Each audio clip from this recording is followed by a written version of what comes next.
honeys, welcome and welcome back to my channel. So today we'll be installing a wig. This wig is handmade by yours truly. Actually I just replaced the frontal on this wig because it was time, but the bundles are 3 bundles from Arabella. They're 24 inches and the frontal is at HD lace. Yes, HD 20-inch body wave frontal from ZsfHair. If you guys are interested in this video, don't forget to subscribe, look, and comment for me, and we finna get into this slay.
Alright y'all, so it literally took forever for me to zoom out, get where I am, but I had to pluck it like a little bit more. I didn't pluck it a lot because honestly I didn't feel like it, and I plucked it so much when it was on the wig head, and I don't know, like I did so good at plucking it and I got mad when it was like I had to cut all of that plucking off because that's not where, for me, that's not where it started. So I was irritated about that. So now I'm like, okay, it'll get plucked down the line. All right, so I just plucked it a little bit. Y'all, I want to try the fluffy baby hair trend. This frontal is like really thick, which is like a good thing, but then again a bad thing, just because it's so hard to get it to lay like flat. So basically I'm gonna have to really press it and wrap it. But this frontal, this is the same wig in one of my other videos. I think my first handmade wig, I think I titled it that, I don't really remember. But yes, this is the first wig I ever constructed by hand, and the frontal got old. I had to change the frontal. I'm not plucking on that. I don't care today. Like, I have to pluck it at a different day. We're just gonna call it a day. But I want to try the fluffy baby hair trend, so we're gonna try it. Focus.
Edges, I don't really think they're fluffy. I think they're, you know, the perfect edges that you do when you do regular hair, because I think fluffy edges are more for like curly hair.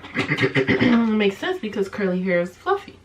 I might try them again, but I tried this time and I also might have had too many baby hairs going on. I don't know, today's just been one of them days where it's like where everything kind of stress you out like a little bit. This part needs to be taken care of. But anyways, I'm going to flat iron my hair, beat my face. I'm gonna be back to give y'all the review about the hair, how the install went, the lace, how I feel about the lace, all of that. I'll be back in a second. Hey y'all, sorry if y'all hear any background noise. I was gonna beat my face, but then I decided like you have to wear a mask, which I don't even know why I did my lips, because you have to wear a mask, but I wanted them to look cute, so I did my lips. But yes, this is the final look. The HD lace, because this HD is HD. I called my best friend and I said, can you see my lace? Like, do you see the lace? She was like, no, I see nothing. Like, what lace? Like, we straight out the scalp over here. So yes, the frontal is very full. Like, it's a full frontal, like full, not like stupid thick, like, but like full. Like, yes, I look super cute, y'all. But yeah, you know, we use the Erica J. Matter of fact, where is it? Also, sorry if you hear any background noise. Whenever we do our installs, we use anything Erica J. For this install, I used, here we go, Erica J. Hold Me Down adhesive. But anytime I put a wig on, it's Erica J. Okay. If you guys enjoyed this video, don't forget to subscribe, like, and comment for me. Thank you for 1,000 subscribers. I really appreciate it. Thank you. Thank you. I hope you have a blessed day, and I'm going to see y'all in the next.